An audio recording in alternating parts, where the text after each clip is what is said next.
ಹರಿ ಓಂ ವೀಕ್ಷಕರೇ, ದೈನಂದಿನ ಜೀವನದ ಆರೋಗ್ಯಕ್ಕಾಗಿ ಆರ್ ಯೋಗ ಡೈಲಿ ಲೈಫ್ ಚಾನಲ್ ನಿಮ್ಮ ಜೊತೆ ನಾನು ಗಣೇಶ್ ಹರಿಕಾಂತ್. ವೀಕ್ಷಕರೇ, ಯೋಗ ಫಾರ್ ಬಿಗಿನರ್ಸ್ 30 ಡೇಸ್ ಚಾಲೆಂಜಿನಲ್ಲಿ ಪ್ರತಿದಿನವೂ ಒಂದೊಂದು ಆಸನವನ್ನು ಅಭ್ಯಾಸ ಮಾಡ್ತಾ ಆ ಆಸನದಿಂದ ನಮಗಾಗುವಂಥ ಲಾಭ, ಕಾಂಟ್ರಾ ಇಂಡಿಕೇಶನ್ ಮತ್ತು ಆ ಆಸನವನ್ನು ಯಾವ ರೀತಿಯಾಗಿ ಅಭ್ಯಾಸ ಮಾಡಬೇಕು ಅನ್ನೋದನ್ನು ಈ 30 ಡೇಸ್ ಯೋಗ ಚಾಲೆಂಜಿನಲ್ಲಿ ನಾವು ತಿಳಿದುಕೊಳ್ಳೋಣ. 30 ಡೇಸ್ ಯೋಗ ಚಾಲೆಂಜಿನ 16ನೇ ದಿನದ ಅಭ್ಯಾಸದಲ್ಲಿ ನಾವು ಪಶ್ಚಿಮೋತ್ತನಾಸನವನ್ನು ಅಭ್ಯಾಸ ಮಾಡೋಣ. ಈ ಪಶ್ಚಿಮೋತ್ತನಾಸನವನ್ನು ದಿನನಿತ್ಯ ಅಭ್ಯಾಸ ಮಾಡೋದರಿಂದ ಹೊಟ್ಟೆಯಲ್ಲಿ ತುಂಬಿರುವಂಥ ಕೊಬ್ಬು, ಮಧುಮೇಹ ನಿಯಂತ್ರಣ, ಜೀರ್ಣಕ್ರಿಯೆಯನ್ನು ಸುಧಾರಿಸಿ ಒತ್ತಡ ಮತ್ತು ಆತಂಕವನ್ನು ನಿವಾರಣೆ ಮಾಡಿ ಮನಸ್ಸಿಗೆ ಶಾಂತಿಯನ್ನು ನೀಡುವಲ್ಲಿ ಈ ಆಸನ ಸಹಕಾರಿಯಾಗಿದೆ. ಹಾಗೆ ಈ ಆಸನವನ್ನು ತೀವ್ರ ಬೆನ್ನು ನೋವು ಇರುವಾಗ, ಸ್ಲಿಪ್ ಡಿಸ್ಕ್ ಸಮಸ್ಯೆ ಇರುವಾಗ, ಹಾಗೆ ಹೊಟ್ಟೆಯ ಭಾಗದ ಶಸ್ತ್ರಚಿಕಿತ್ಸೆ ಆದವರು ಅಭ್ಯಾಸ ಮಾಡಬಾರ್ದು.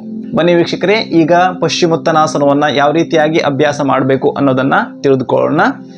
ವೀಕ್ಷಕರೇ, 30 ಡೇಸ್ ಯೋಗ ಚಾಲೆಂಜಿನ 16ನೇ ದಿನದ ಅಭ್ಯಾಸದಲ್ಲಿ ನಾವು ಪಶ್ಚಿಮೋತ್ತನಾಸನವನ್ನು ಈಗ ಯಾವ ರೀತಿಯಾಗಿ ಅಭ್ಯಾಸ ಮಾಡಬೇಕು ಅನ್ನೋದನ್ನು ತಿಳಿದುಕೊಳ್ಳೋಣ. ಇದು ದಂಡಾಸನ. ಸಾಧ್ಯವಾದಷ್ಟು ಬೆನ್ನನ್ನು ನೇರವಾಗಿರಿಸಿ ಹಾಗೆ ಉಸಿರನ್ನು ತೆಗೆದುಕೊಳ್ಬೇಕು. ಎರಡೂ ಕೈಯನ್ನು ತಲೆಯ ನೇರ ಮೇಲಕ್ಕೆತ್ತಬೇಕು. ಸೊಂಟದ ಮೇಲ್ಭಾಗವನ್ನು ನಿಮ್ಮಿಂದ ಎಷ್ಟು ಸಾಧ್ಯವಾಗುತ್ತೋ ಅಷ್ಟು ಮೇಲಕ್ಕೆ ಸ್ಟ್ರೆಚ್ ಮಾಡಿ ಹಾಗೆ ಉಸಿರನ್ನು ಹೊರ ಹಾಕ್ತಾ ನಿಧಾನವಾಗಿ ಮುಂದಕ್ಕೆ ಬೆಂಡಾಗಿ, ನಿಮ್ಮಿಂದ ಎಷ್ಟು ಸಾಧ್ಯವಾಗುತ್ತೋ ಅಷ್ಟು ಮುಂದಕ್ಕೆ ಬೆಂಡಾಗಿ ಹಾಗೆ ನಿಮ್ಮ ಕಾಲಿನ ಹೆಬ್ಬೆರಳನ್ನು ಇಟ್ಕೊಳ್ಬೇಕು.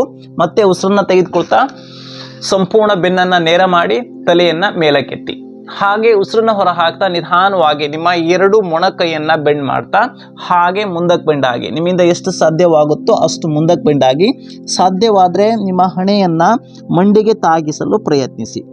ಪಶ್ಚಿಮೋತ್ತನಾಸನ. ಈ ಸ್ಥಿತಿಯಲ್ಲಿ ನೀವು ಸಹಜವಾಗಿ ಉಸಿರಾಟವನ್ನು ಮಾಡ್ತಾ 30 ಸೆಕೆಂಡ್ಸ್ ಹೋಲ್ಡ್ ಮಾಡಿ. ಸಾಧ್ಯವಾದಷ್ಟು ನಿಮ್ಮ ಕಾಲುಗಳಲ್ಲಿ ಹಾಗೆ ಬೆನ್ನಿನ ಭಾಗದಲ್ಲಿ ಆಗುವಂಥ ಸೆಳೆತವನ್ನು ಗಮನಿಸಿ ಸಹಜವಾದ ಉಸಿರಾಟ. 30 ಸೆಕೆಂಡ್ಸ್ ಹೋಲ್ಡ್ ಆದ ನಂತರ ಮತ್ತೆ ನಿಧಾನವಾಗಿ ಎರಡು ಕೈಗಳನ್ನು ನೇರ ಮಾಡಿ ಹಾಗೆ ಉಸಿರನ್ನು ತೆಗೆದುಕೊಳ್ತಾ ಮೇಲಕ್ಕೆ ಬನ್ನಿ.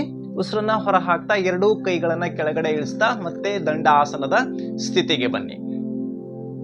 ನೋಡಿದ್ರಲ್ಲ ವೀಕ್ಷಕರೇ, ಹೊಟ್ಟೆಯಲ್ಲಿ ತುಂಬಿರುವಂಥ ಕೊಬ್ಬು, ಮಧುಮೇಹ ನಿಯಂತ್ರಣ ಹಾಗೆ ಜೀರ್ಣಕ್ರಿಯೆಯನ್ನು ಸುಧಾರಿಸಿ ಒತ್ತಡ ಆತಂಕವನ್ನು ನಿವಾರಣೆ ಮಾಡಿ ಮನಸ್ಸಿಗೆ ಶಾಂತಿಯನ್ನು ನೀಡುವಂಥ ಆಸನ ಪಶ್ಚಿಮೋತ್ತನಾಸನ. ಈ ಆಸನವನ್ನು ದಿನನಿತ್ಯ ಅಭ್ಯಾಸ ಮಾಡ್ತಾ ನಿಮ್ಮ ದೇಹವನ್ನು ಮತ್ತು ನಿಮ್ಮ ಮನಸ್ಸನ್ನು ಆರೋಗ್ಯವಾಗಿ ಇಟ್ಕೊಳ್ಳಿ ಅಂತ ಹೇಳ್ತಾ ಇವತ್ತಿನ ಈ ವಿಡಿಯೋವನ್ನು ಮುಗಿಸ್ತಾ ಇದ್ದೀನಿ. ಈ ವಿಡಿಯೋ ನಿಮಗೆ ಉಪಯುಕ್ತ ಎನಿಸಿದರೆ ಲೈಕ್ ಮಾಡಿ, ಶೇರ್ ಮಾಡಿ ಹಾಗೆ ನಿಮ್ಮ ಅನಿಸಿಕೆಯನ್ನು ಕಮೆಂಟ್ ಮುಖಾಂತರ ತಿಳಿಸಿ ಅಂತ ಹೇಳ್ತಾ ಇವತ್ತಿನ ಈ ವಿಡಿಯೋವನ್ನು ಇಲ್ಲಿಗೆ ಮುಗಿಸ್ತಾ ಇದ್ದೀನಿ. ಹರಿ ಓಂ ತತ್ಸತ್.